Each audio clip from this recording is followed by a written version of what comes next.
One thing I will say is the American justice system is extremely unique.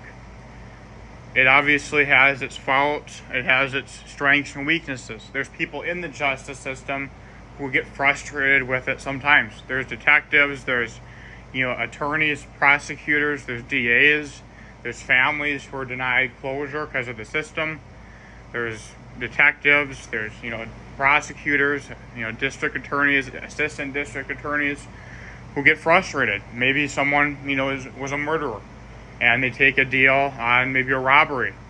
Obviously they're still in trouble, but it fails to deny it denies the closure to the families of the victims. Maybe they take a deal that gives them life in prison because they cough up some other people who do other crimes, but it denies closure to the victim and the families of their victims. It frustrates those on the inside as well. And it's an imperfect system, just like anything. We as people don't have the ability to make perfect machines or perfect systems. Cars break down because we live in a world that wears things down. Nothing's perfect, nothing's perpetual. Things need tuning, servicing, updating. It's the way it is. Just like gravity. Eventually what comes up will come down. Cars break down, they get repaired, they die. You get a new car. But with the justice system, it's an interesting thing because obviously Rainier was one of the cops that responded to that. I knew I was lured. I knew it when I was talking to him, when I was doing my own thing. I knew it. Obviously, I agreed to something that I knew was bogus, was made up, a lot of it. And obviously, he was also the one who charged me with breaking it, cited. And I knew I was sent, that picture from the Bahamas. Do you know why I didn't say anything? Because when you have an officer like that, who obviously responds to that, and fails to acknowledge and look at the abnormality of the situation. Me pointing out the time it took, for the target bags, all that stuff, to get from Miller Hill down there. A cop that didn't have, the inclination or the motivation to want to see the other side of the situation.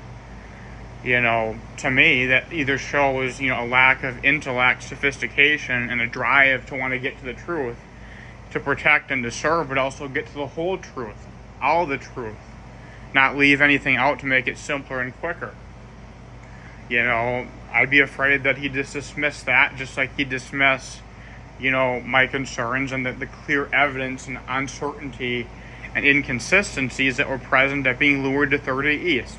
When you have someone who is also there and charged you, to me, that person already has, a pattern of behavior that has almost become pervasive, of jumping the gun, like a Wild Western from the 60s, shoot first, ask questions later. So to me, whatever I say, he's going to do what he's going to do. He's not going to fucking investigate it. The guy's going to do what he's going to do. It's the past. It's, what I've seen and witnessed and experienced. Why would I trust any different? I'm afraid. So, obviously, it's problematic. And that's obviously why, if I did do any investigating or sue, I'd probably have to hire a PI, save up for it, because I don't trust the feds. They're insiders. They'd say, Rainier, anything fishy? No, nothing's fishy. We're cool. Nothing wrong. So I can't trust any of that. That gets back to the whole thing. I can only trust myself to deliver a satisfactory outcome when everybody else was rooting against me, attacking me, or trying to make me seem like I was crazy when I was admitted I was lured. So why?